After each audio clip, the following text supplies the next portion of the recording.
জীবনে অনেক ধরনের সত্যই খেয়েছেন। কখনো কি কাঁচা বড়ির সত্ত্ব খেয়েছেন? হ্যালো এভরিওয়ান, আসসালামু আলাইকুম। আজকে আপনাদের শিখাবো টকঝাল মিষ্টি বড়ইয়ের আচারের এই রেসিপিটা। এই সত্যটা এতটা লোভনীয় যে পারফেক্টভাবে কিভাবে বাসায় তৈরি করবেন অবশ্যই পুরো ভিডিওটার সাথে থাকবেন, তাহলে দেখতে পারবেন। যতটা না লোভনীয় তার চাইতে খেতে আরও বেশি মজার। তো পুরো ভিডিওটা দেখুন কিভাবে করলাম, কি করেছি তাই। প্রথমেই চলে আসলাম এই তো রেসিপিতে। এখানে আমি বড়ইগুলো একেবারে ধুয়ে পরিষ্কার করে নিয়েছি। প্রায় এখানে আমার 1 কেজির মতো বড়ই হবে, আর বড়ইগুলো আমাদের গাছের ছিল। এরকম কাঁচা পাকা মিষ্টি বড়ইয়ের আচার কিন্তু খেতে ভালোই লাগে, আর এই আচারটা বানিয়ে আপনি অনেকদিন সংরক্ষণ করতে পারবেন। প্রায় অনেক দিন রেখে খেতে পারবেন, কোনো নষ্ট হবে না, কিছুই হবে না। তো প্রথমে আমি এই তো দেখুন পেনের ভেতর দিয়ে দিলাম কয়েকটা মরিচ, দিয়ে একটু হালকা টেলে নিয়েছি। এই লাল মরিচটা কিন্তু একেবারে ঝাল, তাই ঝাল মরিচটাই দিয়েছি। আর এখানে দিয়ে দিলাম এখন পরিমাণ মতো সরষে, দিয়ে দিলাম পরিমাণ মতো পাঁচফোড়ন, দিয়ে এটাকে আমি একটু ব্রাউন কালার হলেই ভেজে নেব। প্রায় যখন গ্রান ছড়িয়ে যাবে তখন এটা আমি নামিয়ে নেব। তো এই তো দেখুন আমার এটা ভাজা হয়ে গেছে, এই তো নামিয়ে নিয়েছি। আর এখন এটা আমি ব্লেন্ডার করে নিব। তারপর এই তো পাতিলে পানি দিয়ে দিলাম পরিমাণ মতো, দিয়ে দিব এখন আমি এখানে একটু লবণ। তারপরে এই যে দিয়ে দিব বড়িগুলা, আর বড়িগুলা দিয়ে তারপর সেদ্ধ করে নেব। আর এই বড়িগুলো একেবারে পাকা টসটসে ধুয়ে আগেই পরিষ্কার করে নিয়েছিলাম, তাই জন্য তো এখন আমি ঢাকনা দিয়ে ঢেকে দেব। কিছুক্ষণ পর চলে আসলাম, দেখুন কতটা সুন্দরভাবে বড়িগুলো সিদ্ধ হয়েছে, আর দেখুন কতটা সুন্দর কালারও আসছে। তো এখন আমি এটা ডাল ঘুটনির সাহায্যে একেবারে ভালো করে গুটিয়ে নেব। এটা না যতক্ষণ ভালোভাবে গুটানো হয়েছে ততক্ষণ আমি গুটিয়ে নিয়েছি। এখন আমি এখানে একটা ছাঁকনি নিয়েছি, তার উপরে নিচে পাতিল দিয়ে তার উপরে এতে দেখুন গরম গরম এটা আমি ঢেলে দিলাম। তবে গরম গরম এটা আমি হাত দিয়ে করতে পারবো না, তাই জন্য আমি এটা দিয়ে ভালো করে নাড়াচাড়া করতেছিলাম। অনেকবার নাড়াচাড়া করতে হবে, কারণ এটাতে যে এরকমভাবে ঘষতে হবে যাতে একটাও এখানে বড়ির কিছু না থাকে।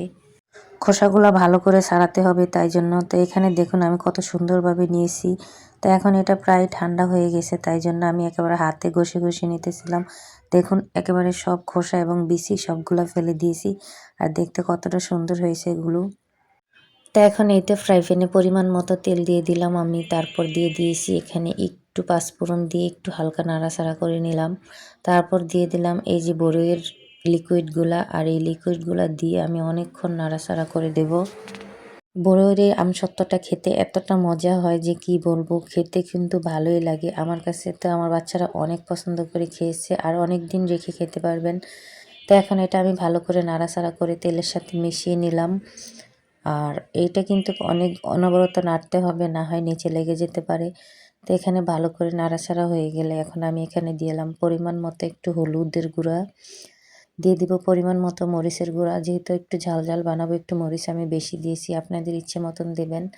আর এখানে এই তো গুঁড়ো করে রাখা মশলাটা দিয়ে দিলাম। এখানে আমি মশলাগুলো আগে ব্লেন্ডার করে নিয়েছি, আর দিয়ে দিব এখন পরিমাণ মতো চিনি।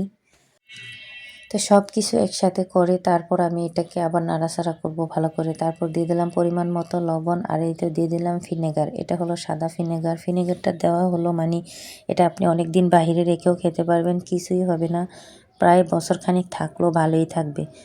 তো এখন এগুলোকে আমি ভালো করে আবার মিক্স করে নাড়াচাড়া করতেছিলাম।